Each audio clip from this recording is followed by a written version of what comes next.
আসসালামাইকুম এভরিওয়ান, কেমন আছেন আপনারা সবাই? তো ছেলেদের পরীক্ষা শেষ হয়েছে, তাই চলে আসলাম আবার স্কুলে বাচ্চাদের নেওয়ার জন্য। ওই তো ছেলেরা আসতেছে।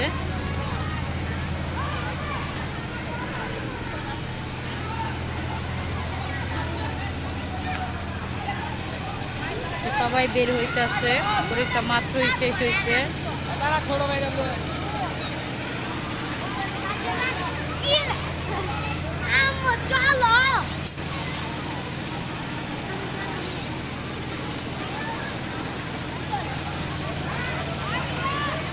গাছটার নিচে আজকে রোদ উঠছে, তাই গাছের নিচে ছাওয়াতে অনেক বাচ্চারা দাঁড়ায় আছে।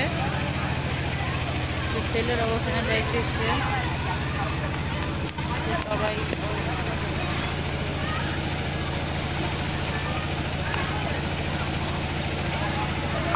ভালো থাকবেন সবাই। আল্লাহ হাফেজ।